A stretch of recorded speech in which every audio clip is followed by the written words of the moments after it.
Teresa is now 15, but at the age of 2, she was left in the care of this woman, the grandma she called Nan.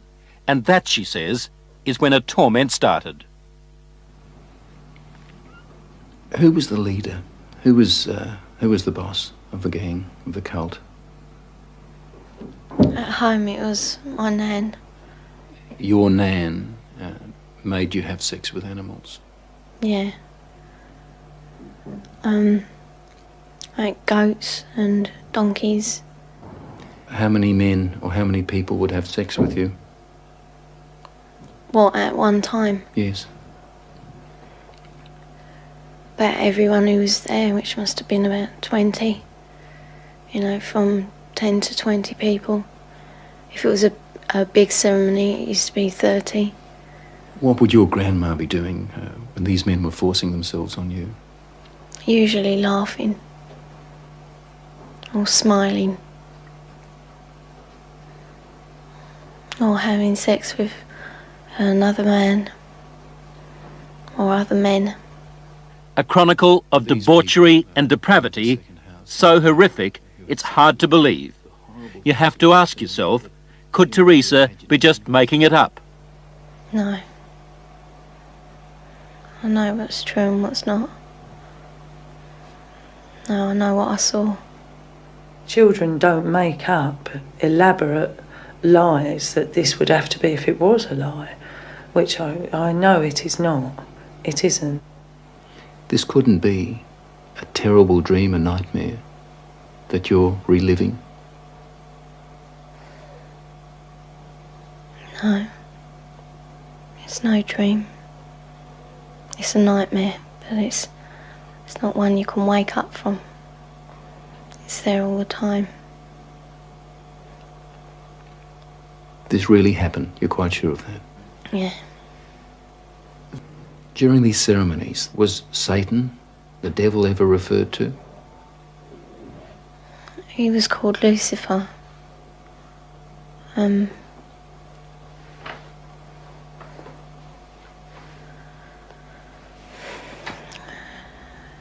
What did they say about the devil, about Lucifer? That killing the people made him happy. Sacrifices to please the devil. According to Teresa, the worst rituals took place at a house somewhere in the country. It was big, you know, expensive. From the front it looked like a castle. You know, it had a long drive and big double wooden doors. Do you think they were rich people then? Very rich. Teresa was always drugged, or on a couple of occasions she says she was knocked out, so that she never fully knew the route.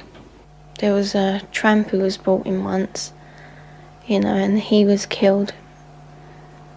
He was cut from his throat down to his stomach, and they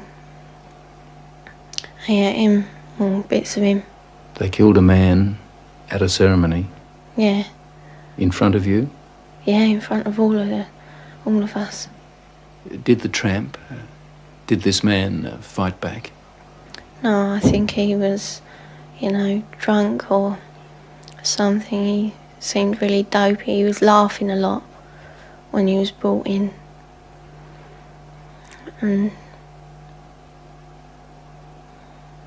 he started screaming when they began to cut. But after a while, you know, he died. I'd seen a few killings before then. Although I wasn't used to it, you know, that was the worst one. I really don't know what I thought. I suppose I thought, thank God it's not me. Let me get this right now. Are you saying that you saw more than one person killed in that house? Yeah. I've seen loads of babies killed there. Just newborn babies. Or aborted ones, which were only small. You know, 4-year-olds. Any age, really. Did they ever say they might kill you? They threatened to kill my little girl, who, when I left, was still at the house. A friend? Huh? What little girl? My little girl, Alex. She's about 4 now.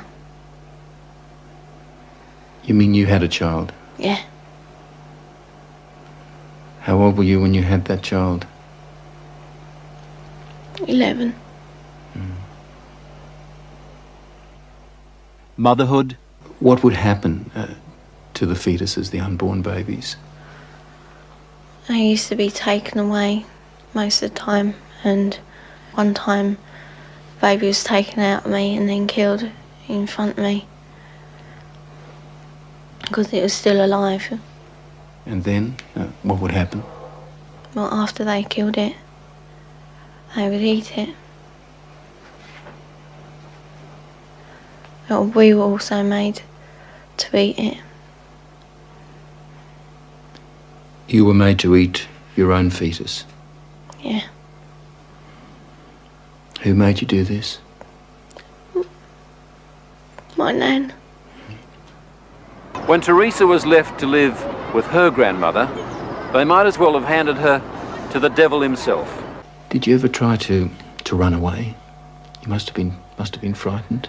A couple of times I did, but my uncle, he caught me and brought me back. Going to the police? Did that occur to you? No. No. I thought it was normal, you know, even though I didn't like it.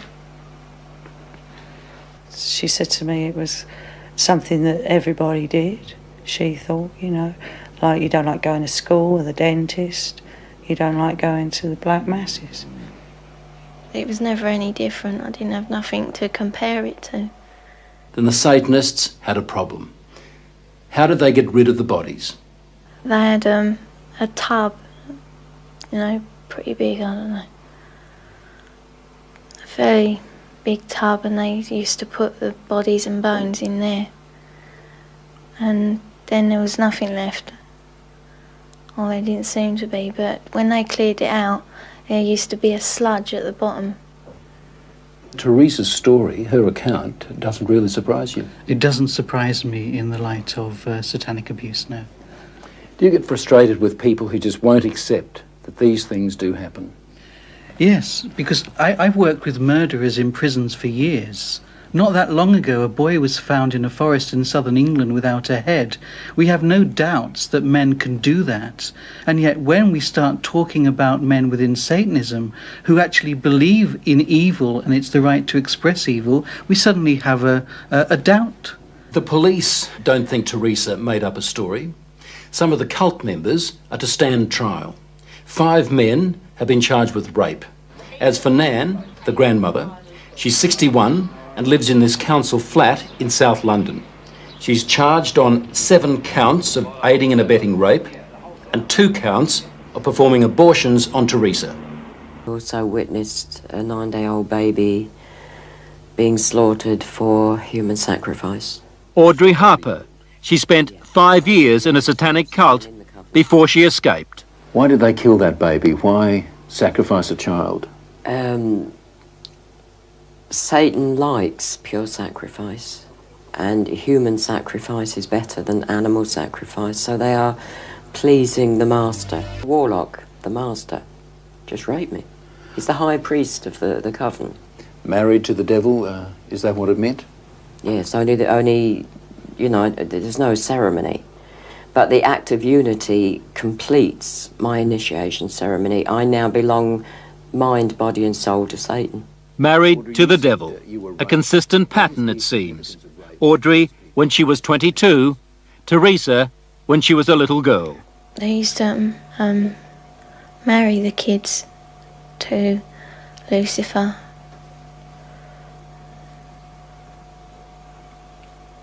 So that we were part of him, you know. We were his. Did that include you? Were you married to the devil? Yeah. We used to be, and it was just like a marriage in a church, but put different words, you know. What were you taught about Lucifer? Just that we should, you know, be his friend, treat him as a friend. And that he's always there if we ever need him. Why do they do such wicked things in these cupboards? Because they're pleasing Satan. The lower you become, the more vile you become, the more pleased Satan is with you, and therefore the more power you'll get when you die. And they believe this? They believe it. They absolutely believe it.